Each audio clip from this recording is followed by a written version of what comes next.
चलो शुरू करो, मैं कंटिन्यू क्लास।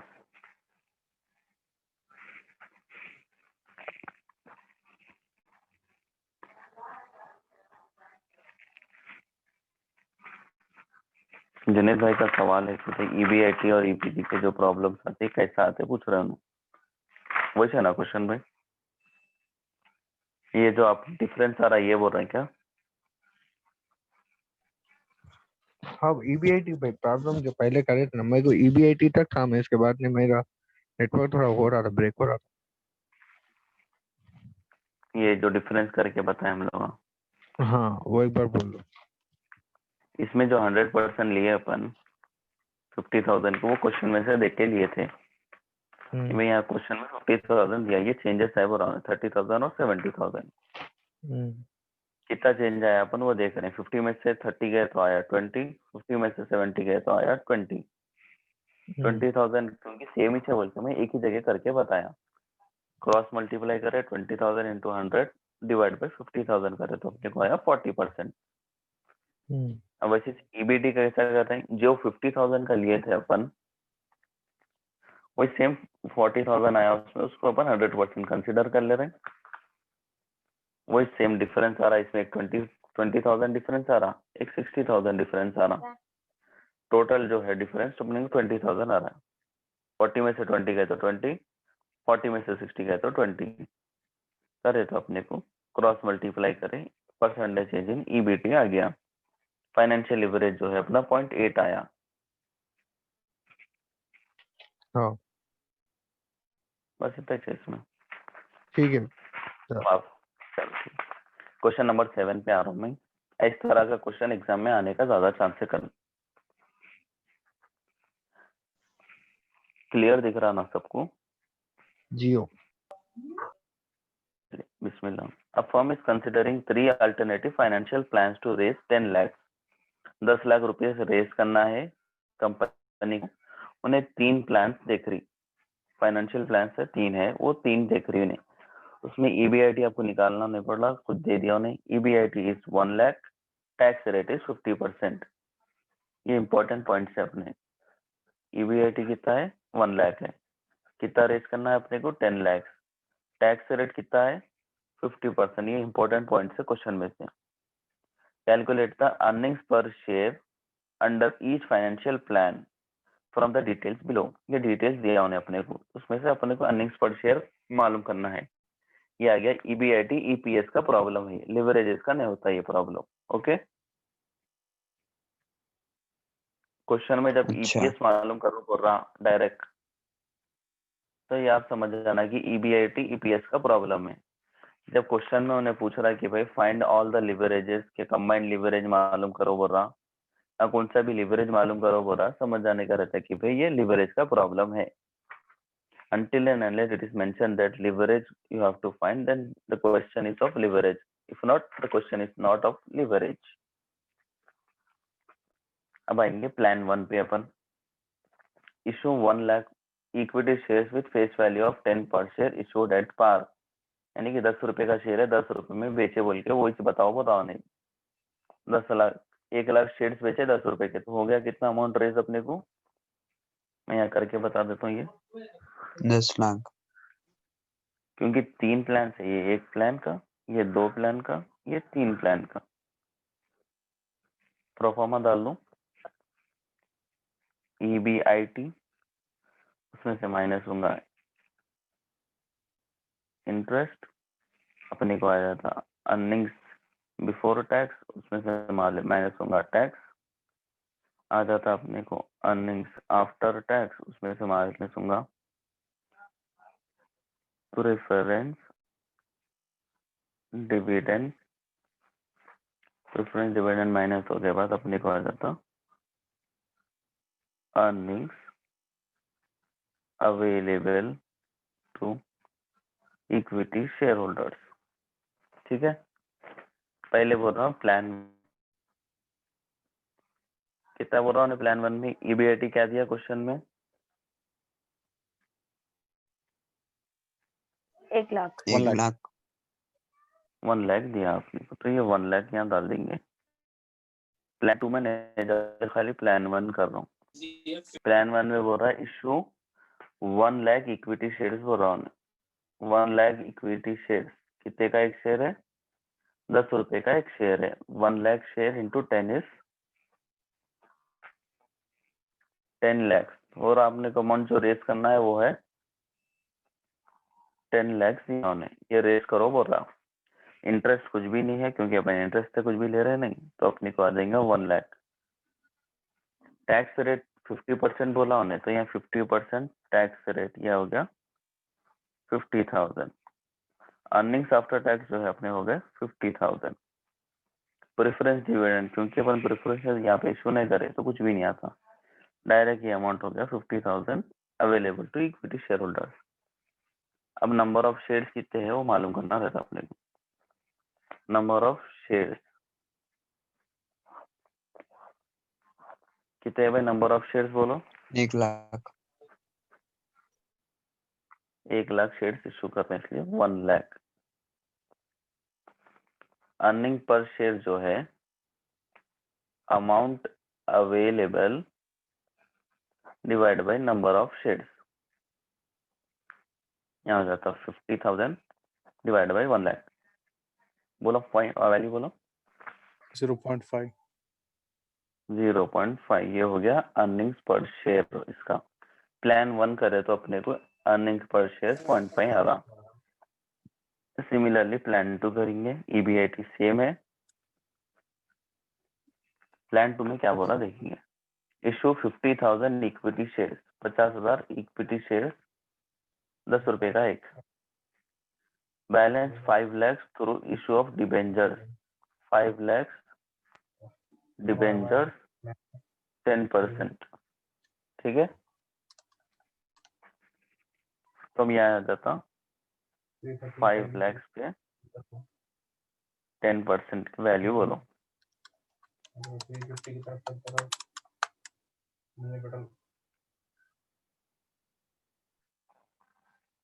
50,000 50,000 ये इसलिए ले रहे हैं अपन क्योंकि डिबेंचर्स पे जो है 10% इंटरेस्ट जाएगा अपन इंटरेस्ट 10% निकाल रहे हैं डिबेंचर्स की वैल्यू है 5 lakhs बोला इसलिए 5 lakhs लिए 50,000 आया अब माइनस करें तो आ गया अपने को EBT earnings before tax tax 50% है ये हो जाता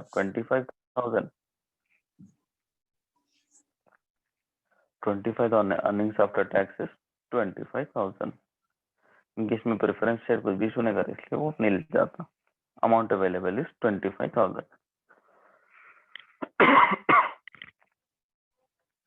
अब यहाँ पे बोला 50,000 इक्विटी शेयर्स इशू करे अपन ये हो गया 50,000 ये आ गया 25,000 डिवाइड बाय 50,000 इसकी वैल्यू कितनी आ रही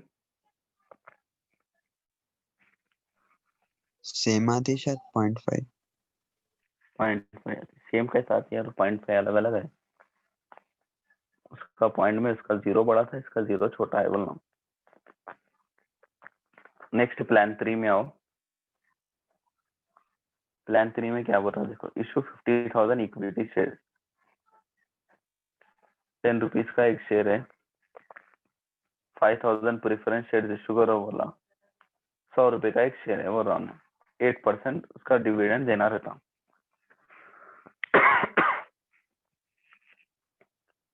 सेम ईबीआईटी आ गया इंटरेस्ट कुछ भी नहीं है टैक्स 50,000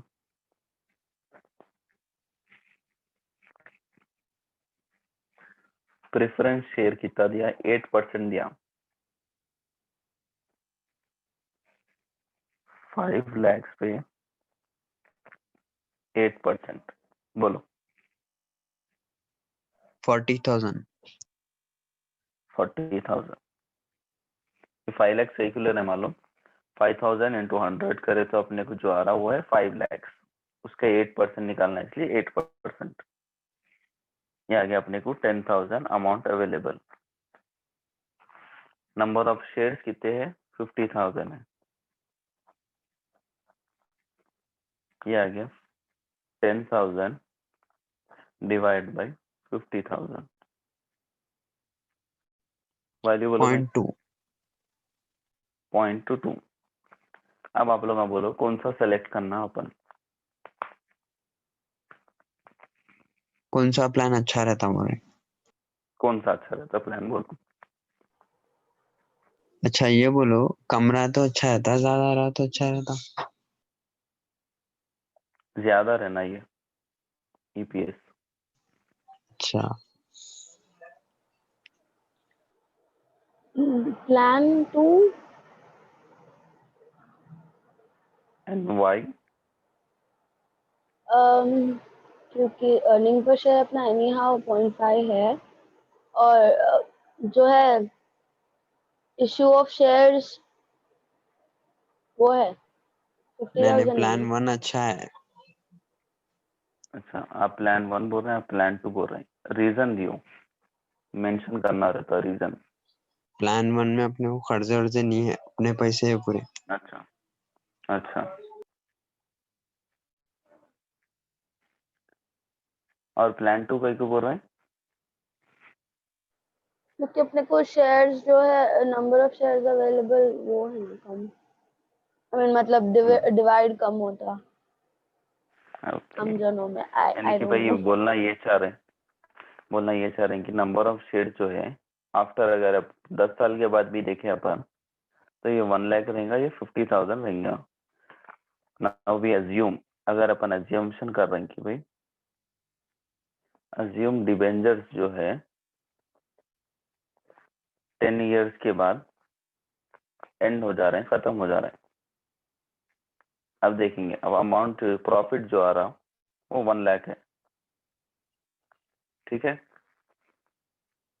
ये खाली अजम्पशन है, एग्जाम में नको करते हो। 1 लाख अपने को प्रॉफिट आ रहा, 10 साल के बाद की बात कर रहा हूँ भैया। अपन अब ईपीएस निकाल रहे हैं, तो ये 1 लाख डिवाइड बाई 1 लाख कितना हो जाता? 0 1 1 1 1 1। ये 1 हो गया। अब यहाँ पे अपन ये प्लान 2 का निकालेंगे, 1 लाख डिवाइड बाई 50,000। अब बोलो 0.5। 2 नहीं 2 2 2। 2 आ रहा। अब ये प्लान 3 का देखो, क्योंकि अपने को 1 लाख आ रहा, उसमें से अपने को प्रेफरेंस डिविडेंड देना है 5 लाख पे 8%, 40,000 के बाद बचेंगे 60,000।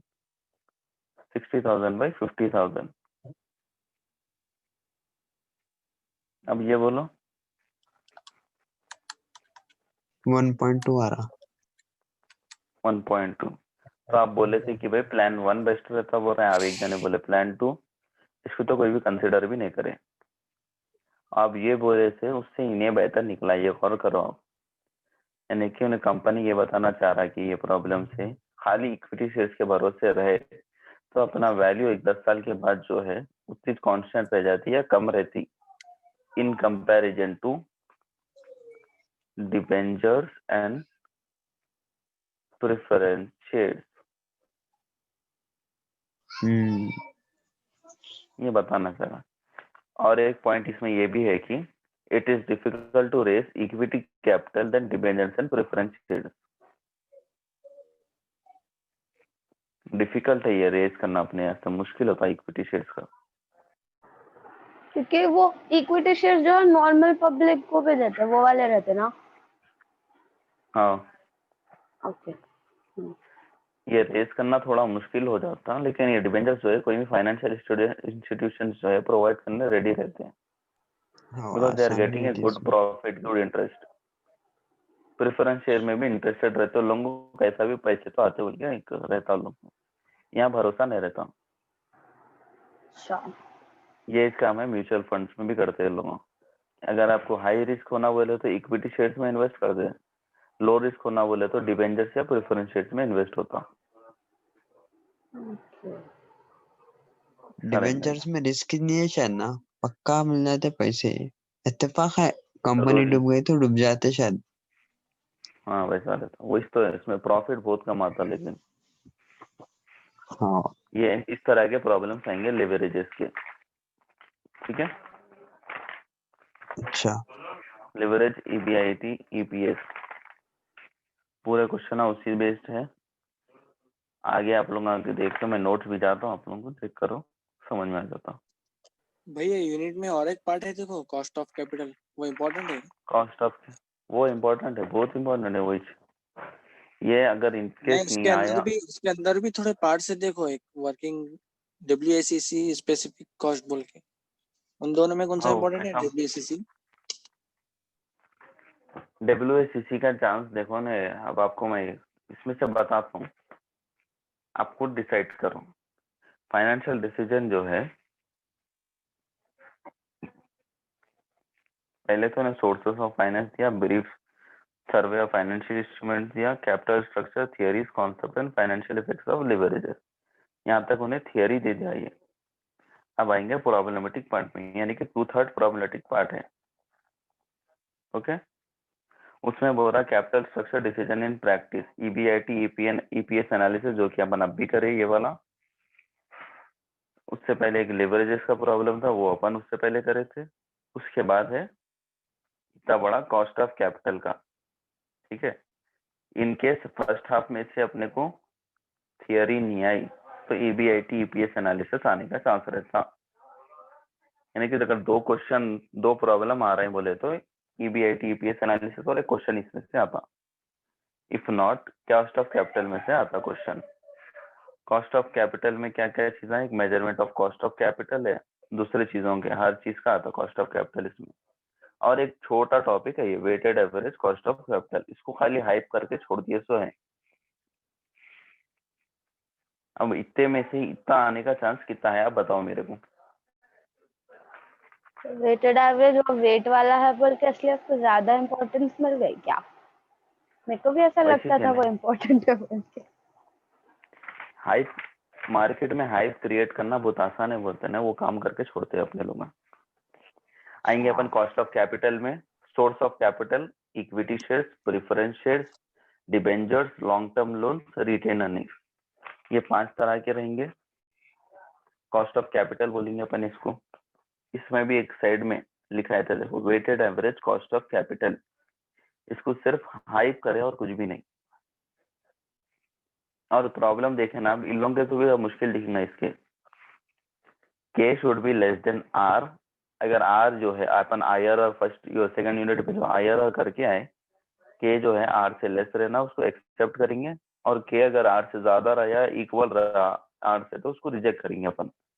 के is constant of either equity, preference, debentures, long term loan is retained earnings. फॉर्मूले देखो अभी लोग के,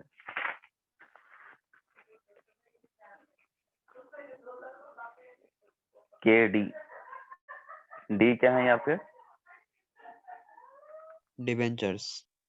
debentures, I is interest, T is tax rate, plus F is face value जिससे इशू करे अपन, P is जो वैल्यू अपन रिसीव कर रहे हैं, नेट अमाउंट रियलाइज्ड बोलते हैं इसको P, N is कितने साल के वास्ते कर रहे हैं, P प्लस F या F प्लस P बाई 2, वही सेम है ये।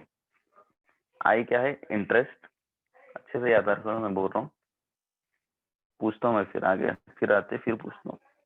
I इंटरेस्ट है, T tax rate, F face value, net amount realised कितने साल, नंबर ऑफ ईयर्स।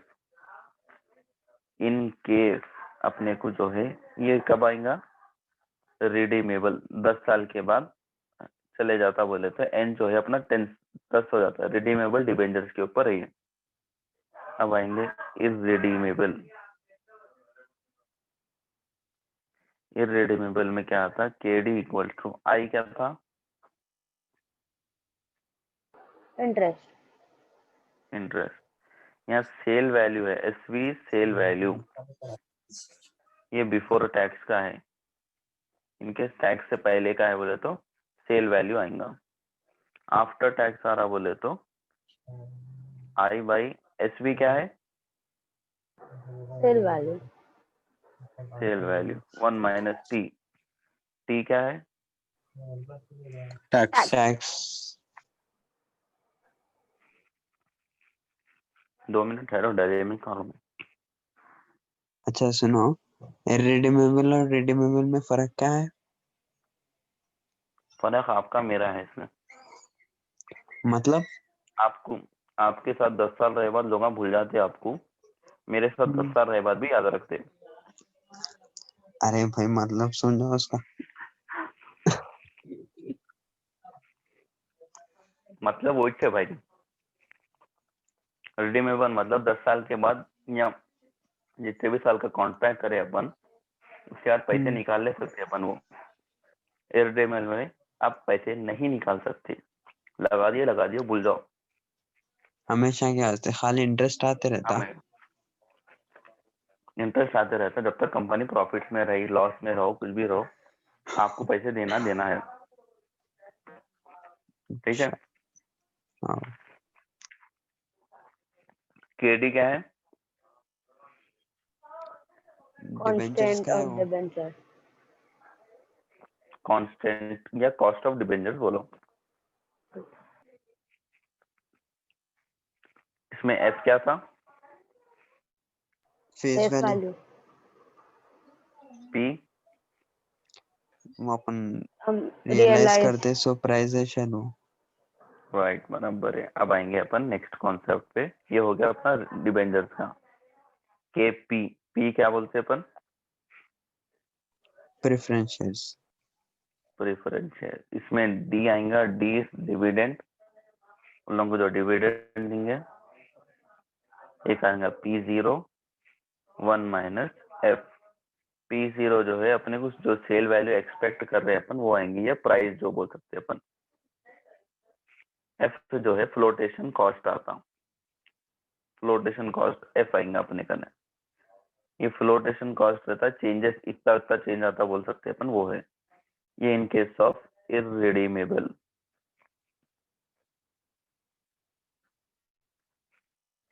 अब रिडीमेबल में क्या आता?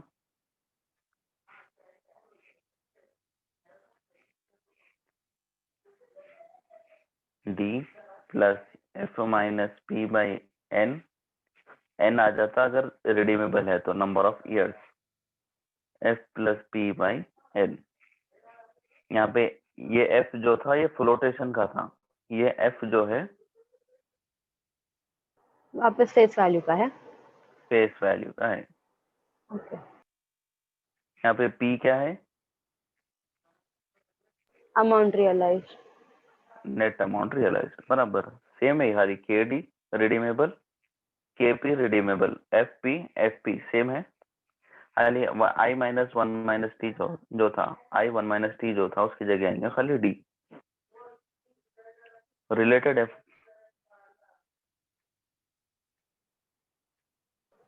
हाँ बस इतना ही, टेंशन नहीं लेने का। अच्छा बोल देते आप टेंशन नहीं लेने का बोल के, या हमारे दिमाग में घुसता ही नहीं। क्वेश्चन आते कि मेरे साथ क्या होता है, मैं बोलती हूँ, देखो क्वेश्चन पेपर में क्वेश्चन देखते कि सब भूल जाते हो जितना भी पढ़। कहते लोग बेकारी का पढ़ाने वालों के पीछे भी पढ़ते। जान देती। हाँ, इक्विटी शेयर्स के का ई बता क्या कितना। होता? इक्विटी। ई क्या है? E for equity. इसमें आएगा D1 by P not in plus, यहाँ पे प्लस है जी। पी नॉट क्या था अपने को ऊपर? Selling price. सेलिंग प्राइस था। यहाँ पे भी सेलिंग प्राइस बोलो या मार्केट प्राइस बोलो इसको, जो आज के दौर में करंट बोल सकते हैं इसको अपन। यहाँ क्या था ये? डिविडेंड।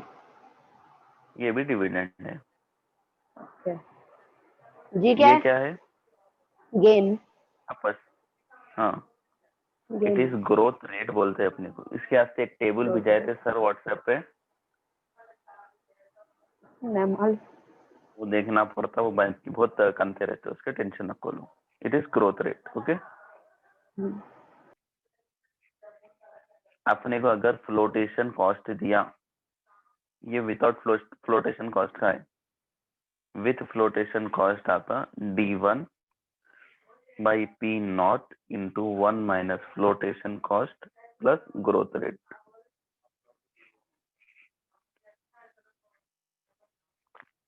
ठीक है। इसमें रिडीमेबल रिडीमेबल कौन सा है?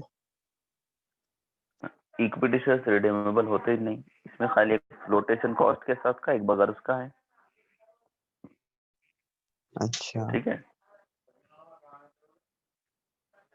इसमें लेकिन और एक मेथड ये आता, आरपीएम मॉडल बोलते हैं इसको।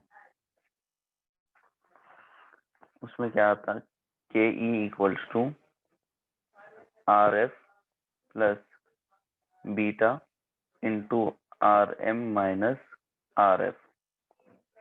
Are F risk free, beta beta of the security जो भी कांस्टेंट देता है वो, आर एफ मार्केट रिटर्न। ये टाइप का क्वेश्चन एग्जाम में नहीं आता। तो आप कई को बोल रहे फिर हो भी वैसा हम लोग को कंफ्यूज करने के बाद बोल रहे ये थे को वो। प्रॉब्लम कराए कराए सर, प्रॉब्लम बुक में मिलता, बाद में सवाल मेरे को पूछते थे, बताना पड़ता। नो नो नो, अगर एग्जाम में नहीं आता बोल दो, खत्म बात। एक और एक है, बोलो बस। के आर क्या है?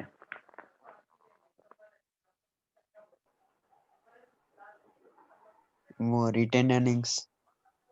Retain earning is equals to K E. कब होता है ये? इक्विटी से इक्वल है। ये तब होता जब when no flotation cost is given। in case flotation cost दिया तो हो जाता 1 minus T into 1 minus F. ठीक है। रिटेन अर्निंग्स है क्या भाई? पैसे कितने सेव करके रख रहे हैं अपन बोलते हैं। कंपनी में? हाँ, अच्छा, और फ्लोटेशन कॉस्ट बोले तो? फ्लोटेशन बोले तो कितना अपन ऊपर नीचे हो रहा क्या है बोल के बोलते नहीं। एक पकड़ के चलते, देखो भाई इतना हुआ तो इतना नुकसान हो सकता है, 10% नुकसान हुआ तो हो सकता बोलते अपन। वैसा रहता, वो मारवाड़ियों का है, अपना नहीं होता, तो टेंशन न लो। अच्छा, के आई बता दिए बाद में, फॉर्मूले के पिक्स भेज दो। ऐसा बोलते हैं आप। भाई ना इसको पीडीएफ आप प्रूफ भेज समझ देना, लेते आ हैं क्या? जाता उसमें। आप जैसा बोले पीडीएफ वैसा में आ काम जाता ना? आ जाता। उसमें साइड में भी लिखे हुआ भी रहता वो कौन सी चीज क्या है। तो के आई क्या है ये बोलो मेरे को।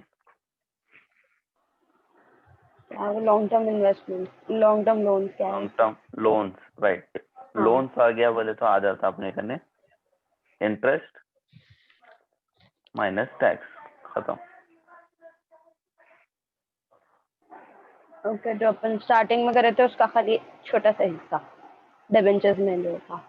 डिबेंचर्स में जो है वो इन्वेस्टमेंट की तरह है, ये लोन है, इसलिए खाली इसमें इंटरेस्ट और टैक्स कंसिडर कर रहे हैं अपन। Okay. बस इतना ही थे इसके फॉर्मूले हो गए खत्म। अब आएंगे प्रॉब्लमों में।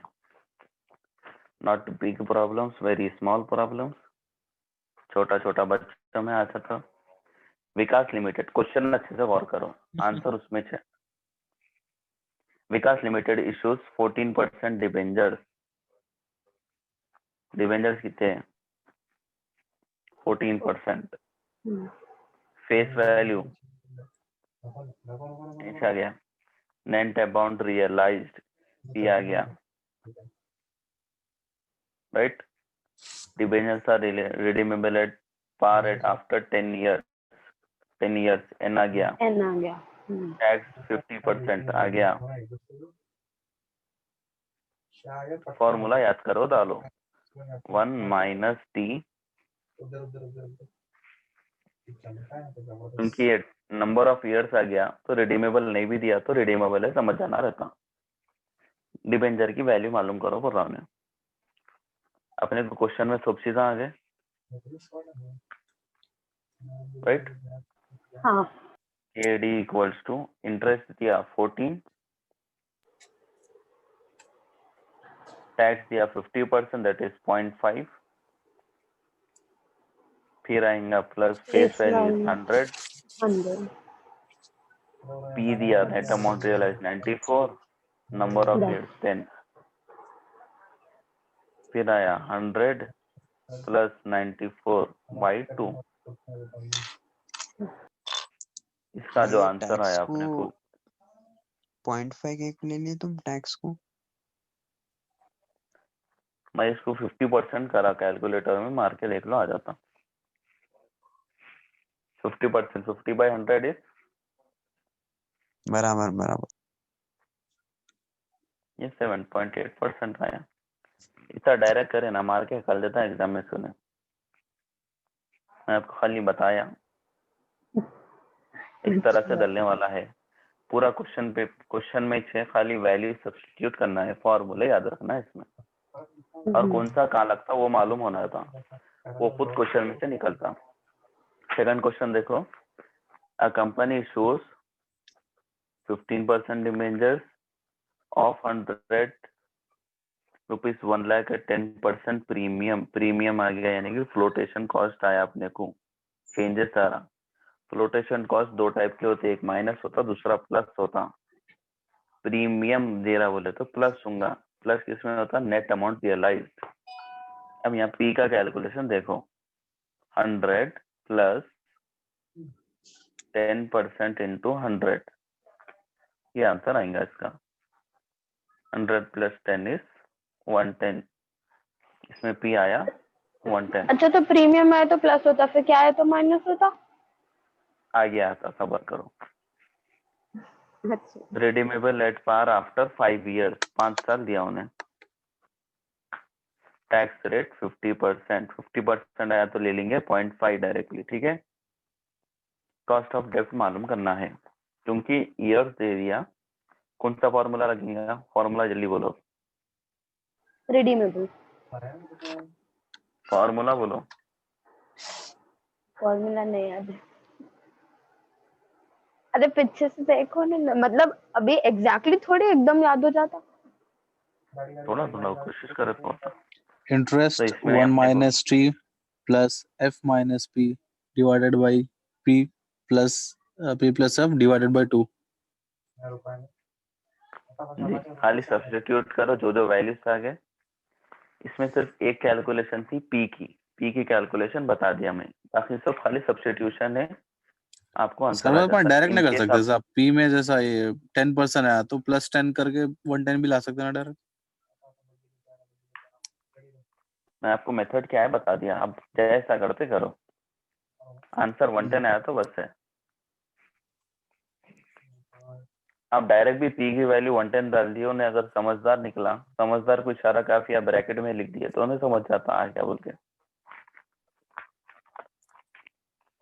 Next question, a company has issued 15% debenture aggregating 1 lakh, floating cost is 10%। ऐसा देता, देखो फ्लोटिंग कॉस्ट मेंशन कर दिया, प्रीमियम मेंशन करता तो ऐड करते थे अपन, फ्लोटिंग कॉस्ट दिया इसलिए माइनस करने का, ये समझ। The company has agreed to repay danger से 10% डिस्काउंट, और एक चीज यहाँ पे ऐड कर रहा है, डिस्काउंट 5 years में। The company tax rate is 50 years, 5 year N हो गया। Number of debentures are 1000 debentures दे दिया, या अमाउंट नहीं दिया अपने को, फेस वैल्यू। कॉस्ट ऑफ डेब्ट मालूम करो बोल रहा, अमाउंट फेस वैल्यू मालूम करना है अपने को। 1 लाख के है शेयर्स, डिवाइड बाय 1000 दिया, ये आ गया 100 फेस वैल्यू। अब आएंगे अपन पी की वैल्यू मालूम करने पे।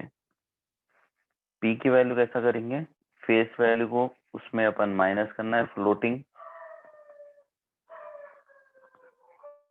उसमें से माइनस करेंगे डिस्काउंट रेट, क्योंकि दोनों भी एक ही क्वेश्चन में दे दिया।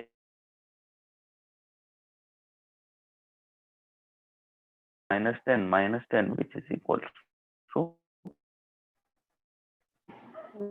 आ गया, पी आ गया क्वेश्चन में से, बाकी का 15% आई हो गया, 10% ये तो हो गया क्लियर, 5 एन आ गया, 0.5 आ गया, सब्स्टिट्यूट करो आंसर ला लो। Okay, okay any doubts, questions है तो पूछ लो, फिर समझा देता हूँ। ये डिबेंचर्स क्लोज कर रहे हैं, यहाँ पे आगे बढ़ेंगे अपन।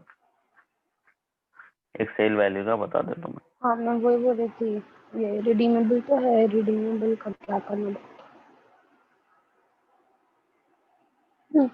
तो ठीक है। हाँ समझ में आ हाँ गया ना ये तो। मैं नोट भेज देता हूँ अभी थोड़ी देर में।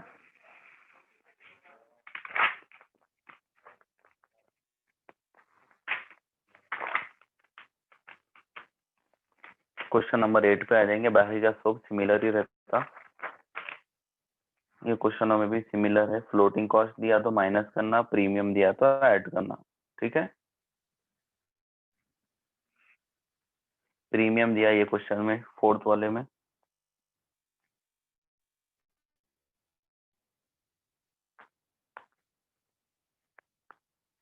At a premium of 5%।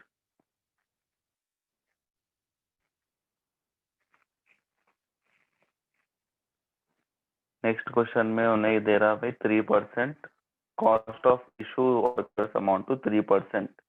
ये एक नया नाम है उसका, फ्लोटिंग कॉस्ट का। कॉस्ट ऑफ इशू 3% है, ओके।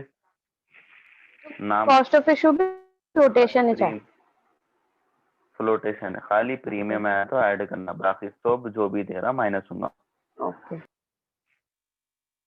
और ये मोस्ट प्रोबेबली 10% के नीचे का रहता हूँ फ्लोटिंग कॉस्ट हमेशा।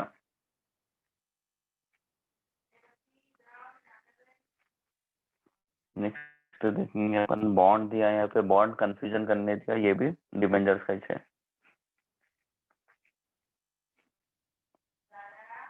फ्लोटेशन कॉस्ट 3% दिया है, डायरेक्ट मेंशन और डिस्काउंट भी मेंशन कर रहा हूँ। डिस्काउंट और फ्लोटेशन दिया खुद इस तरह से जाना रहता। मेरी बुक में क्या है, पहले सर जैसा करा है वैसा करा, ये मेथड इजी दिखता, इसमें ये हिसाब से करूँगा। इसमें ये कैसा मालूम होना भाई, इररिडीमेबल है। A company has 15% perpetual debt of 1 lakh. Tax rate is 50%. Determine the cost of capital before tax and after tax, assuming the debt is issued at par, 10% discount and 10% premium. Number of years नहीं दिया, इसलिए ये हो गया irredeemable का। Because of irredeemable ये formula use होता। Before tax मालूम करो बोला, और आफ्टर टैक्स अपने को सेल वैल्यू क्या दिया उन्हें, कुछ भी दिया सेल वैल्यू।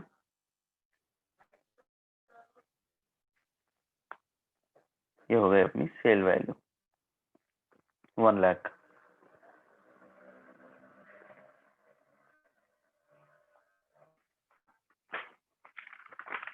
इसमें कैसा करना रहता है, let's just log out and come back soon। Join करो फिर।